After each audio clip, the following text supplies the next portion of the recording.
부리심 삶과 에발산의 축복과 저주의 이야기를 이제 보게 됩니다. 하나님께서는 오늘 이스라엘 백성이 가나안에 들어갔을 때 일종의 들어가자마자 이제 퍼포먼스를 준비하시죠. 그 퍼포먼스는 뭐냐면은 하나님 앞에서 새롭게 언약을 갱신하는 것인데요. 특별히 이스라엘 백성을 향해서 이렇게 이야기를 하고 있습니다. 우리 함께 3절의 말씀을 같이 한번 읽어보도록 하겠습니다. 3절입니다. 시작. 요단을 건넌 후에 이 율법의 모든 말씀을 그 위에 기록하라. 그리하면 내 하나님 여호와께서 내게 주시는 땅 곧 젖과 꿀이 흐르는 땅에 내가 들어가기를 내 조상들의 하나님 여호와께서 내게 말씀하신 대로 하리라. 일단은 산이 보이죠. 그리고 또 돌이 보입니다. 돌에 뭔가를 새깁니다. 여러분 이걸 보면은 떠오르는 게 꼭 있지요. 무엇입니까? 이스라엘 백성들이 출애굽한 이후에 시내산에 도착을 해서 거기에서 거의 1년을 기거하게 되는데 시내산에 맨 처음에 도착하고 하나님을 거기서 영광을 뵙고 나서 어떤 일이 일어났죠? 모세가 정상에 올라가고 그 꼭대기에서 40주야를 하나님하고 이제 독대를 하게 됩니다. 그때 이제 모세가 하나님으로부터 뭔가를 하나 받아서 내려오죠. 그거 뭡니까? 십계명 돌판이죠. 그래서 두 개죠. 한쪽에 두 개를 들고 옵니다. 근데 왜 둘 돌판이냐?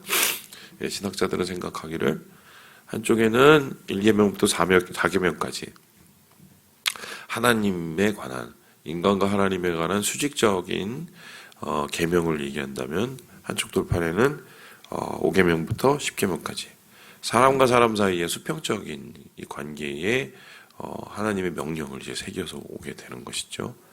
이것은 일종의 이스라엘 백성들이 하나님과 이 어떤 관계를 맺고 있는지 나타내는 계약서죠. 계약서를 양쪽에 들고 왔고 이것을 광야 기간 내내 언약궤에 넣어서 보관을 하게 됩니다. 그러니까 이스라엘 백성의 진영의 중심에는 성막이 있었고 그 성막의 중심에는 성소가 있었고 그 성소의 그 지성소, 가장 거룩한 지성소에는 언약궤가 있었고 그 언약궤 안에는 뭐가 있었어요? 두 돌판이 있었습니다.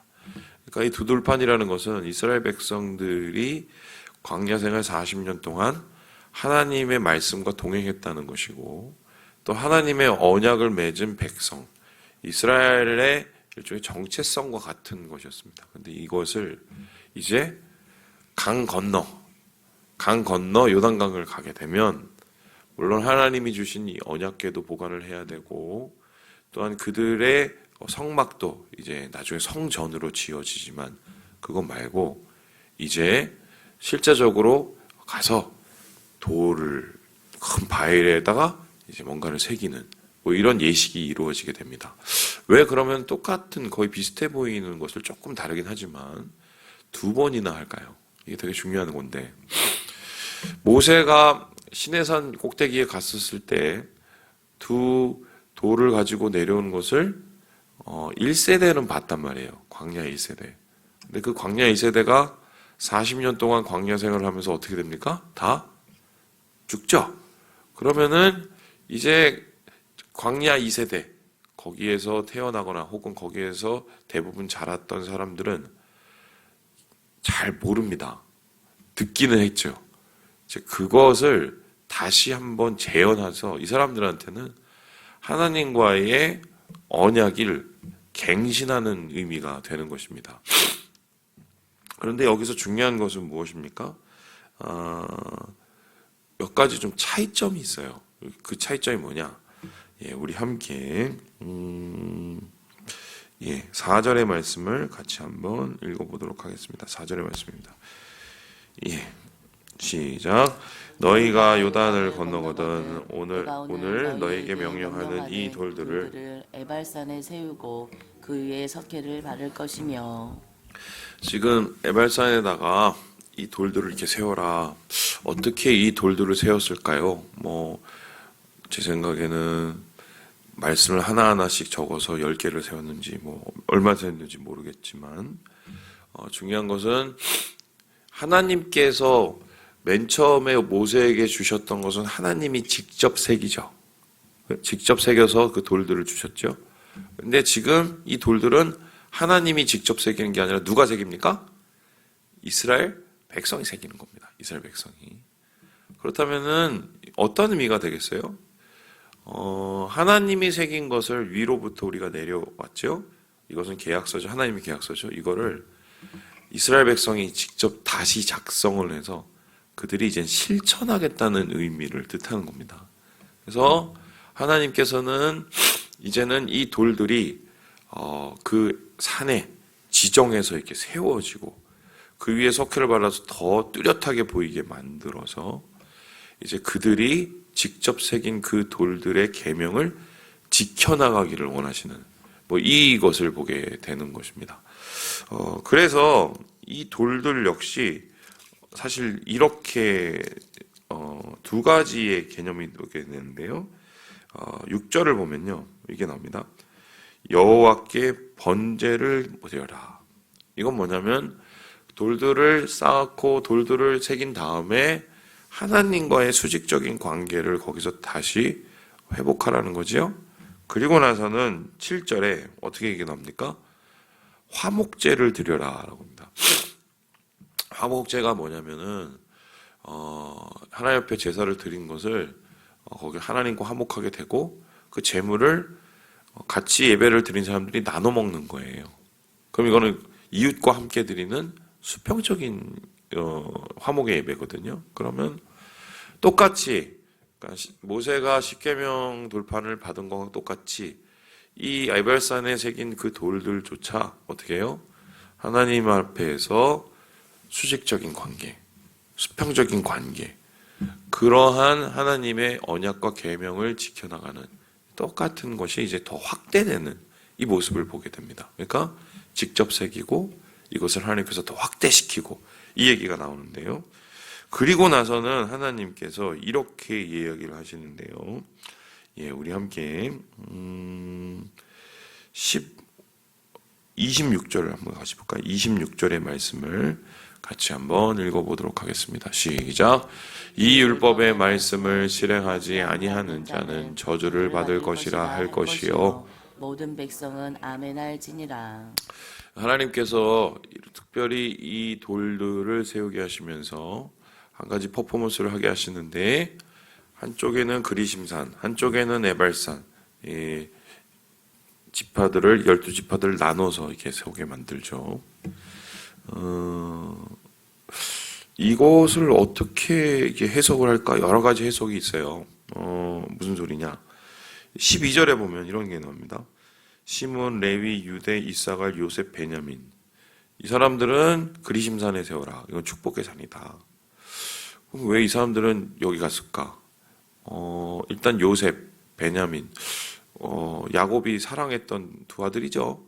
유다, 레위, 이제 뭔가 적장자 뭐 이런 느낌이 들죠. 그리고 시몬, 이사갈 뭐 비슷해서 요거는 좀 이렇게 그 야곱의 아들 중에 좀 이렇게 괜찮은 아들 이렇게 생각하기도 하고 또 13절에 보면은 루벤, 갓, 아셀, 스불론, 단, 납달리 여기는 이제 에발산에 세워서 여기는 이제 첩이 낳은 아들 아니면은 뭐 죄 지은 아들 뭐 이렇게 해서 구별해서 세웠다는 겁니다. 근데 제가 볼 때는 그런 것 같지는 않고요. 아마 그렇게 했었으면 굉장히 그 이스라엘 공동체가 이 축복과 저주의 퍼포먼스를 한 다음에 둘로 쪼개졌을 가능성이 있겠죠. 그게 아니라 하나님께서 그냥 서게 만드시고 거기를 이제 제가 가봤는데 어떻게 보시면 되냐면 여기 이제 옆에 보면 사패산 있잖아요. 저 사패산 뭐 저렇게 높지는 않아요 그 산이. 근데 사패산을 이렇게 타고 가면 바로 옆에가 도봉산이잖아요. 붙어 있죠. 그렇습니다. 그래서 그 그리심산하고 에발산이 이렇게 붙어 있어요. 거의 이렇게. 그래서 거의 이제 같은 지경에 있는 두 산에 서서 서로를 바라보면서 거기서 이제 여호수아가 나중에 외치면서 하나님의 축복을 한쪽엔 외치고 하나님의 저주를 한쪽에 외치고 일종의 이게 뭐냐면은 선택의 기로에 서게 만드는 거예요. 이게 무슨 소리냐면 우리의 삶에 살아가다가 이거 할까 저거 할까 이렇게 선택의 기로에 서는 순간들이 있어요. 그런데 겉으로 보기에는 별거 아닌 것 같은데 이게 어떤 선택을 하느냐에 따라서 굉장히 큰 차이를 만들게 되죠. 특별히 죄에 대한 부분이 있으면 아유 이건 하나님 원하시는 욕을 할까? 아니면 세상 사람들이 다 하는 욕을 할까?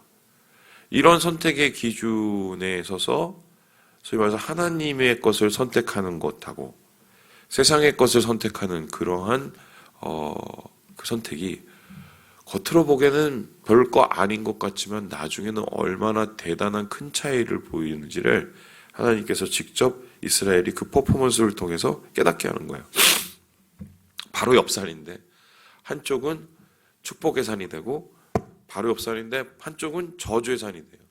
우리의 삶 속에서도 같은 장소에서 같은 시간에서 비슷해 보일 것 같기도 한 조금 차이가 나는 그런 선택을 하는데 한쪽은 순종이고 한쪽은 불순종이에요. 그러면 순종을 통해서 축복을 받고 그리심산에 축복이 내리고 한쪽에서는 에발산에 저주가 내리고 그래서 하나님께서는 이러한 삶의 실생활적인 그들의 선택이 얼마만큼 거룩을 좌우하는지를 이스라엘 백성에게 느끼게 하는 겁니다. 그러니까 에발산에다가 돌 세워서 직접 새겨서 이제는 니네가 이거 해야 돼? 라고 갱신할 뿐만 아니라 이스라엘 백성들한테 그것을 시각적으로 보여줘서 우리의 삶 속에서 정말 순종의 선택을 해야 되겠구나. 그것을 실제적으로 경험하게 만들어주는 거죠. 그리고 여기에서 그들에게 한 명씩 한 명씩 써서 이제 읽기 시작을 하죠. 15절을 보니까 우상은 가증하다. 그랬더니 저주를 받을 것입니다. 라고 얘기합니다. 그리고 16절에 보니까 부모를 경홀히 대하지 마라. 저주를 받을 것입니다. 이렇게 합니다. 이게 뭐냐면 10계명을 이제 좀 새롭게 실생활적으로 또 해석한 것들이 나오죠. 그리고 이 뒤에는 이제 뭐냐면 성적인 얘기가 많은데 자, 그럼 제가 질문을 해보겠습니다. 20절에 보면은 아버지의 아내와 동침하는 자 이렇게 나오죠. 그러니까 한마디로 계모겠죠. 계모. 그럴 가능성이 많죠. 그 다음에 21절에 보면 짐승과 교합하는 자. 예. 이게 나오죠. 그 다음에 22절에 보니까 자매 혹은 남매끼리 동침하는 사람. 나오죠. 그리고 23절에 보니까 이건 참 재밌는 얘기인데 장모와 동침하는 자 나오죠. 그 시내산에서 맺었던 그 언약보다 지금 더 강조되고 있는 게 뭐냐면 성적인 거죠. 성적인 금지에 대한 내용을 하고 있습니다. 자, 이유가 뭘까요? 왜 이거에 더 강조됐을까요? 하나님 앞에서의 선택에 대한 것을 이제 결과가 축복과 저주임을 실제적으로 경험하는 퍼포먼스를 하면서 왜 성적인 얘기가 이렇게 더 많이 나올까요? 이유가 뭘까요? 1번 가나안이 이게 엉망진창이거든요. 가나안의 가장 큰 문제는 이런 성적인 문제. 그래서 이런 성적인 것을 통해서 몸도 죄를 짓고 마음도 죄를 짓고 이것을 통해서 어떻게 됩니까? 나중에 가족도 무너지고 공동체도 깨지고 이것이기 때문에 하나님께서 더 강조를 하셔서 이것을 이렇게 해놓은 것 같고요. 두 번째는 뭐냐면 가나안의 성적인 것은 또 어떻게 이어지냐면은 우상 문화하고 이어집니다. 여러분 아시겠지만 이스라엘 백성들이 나중에 바알을 섬기지 않습니까? 바알을 섬길 때 바알만 섬긴 게 아니라 아세라도 같이 섬기거든요. 아세라를 섬긴다는 것은 무엇입니까? 이게 신화를 좀 알 필요가 있는데 쉽게 설명하면 아세라하고 바알은 엄마하고 아들이에요. 이게 신화가 그래요. 그러면 이제 어떻게 되냐면 아세라를 섬기는 신전에 가서 거기에 있는 신전 창녀들이죠. 그 여자들과 음란한 행위를 돈을 주고 한단 말입니다. 그렇게 해야 하늘에서 비가 내린다고 생각을 했어요. 그 이유는 무엇이냐면은 우리가 이렇게 그 신전에서 자극적인 행위를 하면 위에서 바알하고 아세라가 성적으로 교합을 해서 그런 성적인 교합을 해야 비가 내린다고 생각을 했거든요. 그러면 오늘 여기 뒤에서 보면은 뭐 아버지의 안에 동침하는 이 얘기하고 이 바알 신화가 다 떨어져, 다 이렇게 붙어 있어요. 그리고 거기에서 일어나는 여러 가지의 소위 말해서 성적인 방종들과 다 연결되어 있습니다. 그러니까 하나님께서는 철저하게 가나안 문화, 이 문화, 이방 문화, 이 타락의 문화하고 담을 쌓으라고 얘기를 하시는 거예요. 그래야 너희가 순종의 선택을 할 수 있고 그 삶의 선택을 통해서 하나님께서 이루신 거룩을 이어나가야 너희의 삶들이 축복을 받는다. 그것을 하나님께서 이스라엘 백성들에게 가르치고 계십니다. 그래서 이 퍼포먼스는 백성들의 아멘을 통해서 결국 마무리가 되고요. 그 백성들이 이러한 자기가 새겨놓은 말씀을 실생활로 아멘을 한다는 것은 사실 이게 돌에 새기고 거기에 에발산에 세워놓는 게 중요한 게 아니라 그것을 그들의 마음판에 새기는 게 더 중요하다는 소리죠. 그러니까 이 모든 행위들은 결국 자신의 마음판에 하나님의 말씀을 새겨서 그 말씀을 삶 속에서 하나씩 하나씩 지켜나가야 그것이 곧 하나님의 축복받는 자들의 삶이 된다는 것을 직접 경험하게 해주시는 겁니다. 자, 그렇다면 오늘 말씀을 통해서 우리가 깨닫게 되는 것은 무엇입니까? 아는 것이 중요한 게 아니라 행하는 게 중요합니다. 백날 아는 거는 아무 의미가 없습니다. 오히려 아는 것은 자칫 잘못하면 두 가지의 문제를 일으켜요. 머리만 똑똑해서 남을 비판하든가 머리만 알고 행동하지 않으면 죄가 2배로 늡니다. 그렇죠? 모르고 지은 죄가 아니라 알고 지은 죄거든요. 그래서 우리의 삶 속에서 아는 것보다 행하는 것이 얼마나 더 중요한지를 우리가 깨닫게 되고요. 두 번째, 하나님의 말씀은 자발적으로 우리의 삶 속에서 이루어질 때 그게 축복이 된다는 거예요. 그런데 작은 선택 하나하나들이 모여서 그것이 바로 하나님의 축복의 통로가 된다는 것을 오늘 말씀을 통해서 깨닫게 됩니다. 주님 안에서 하나님의 순종의 길을 걸으시고 하나님의 축복받는 이 하루 되시기를 주님의 이름으로 축원합니다.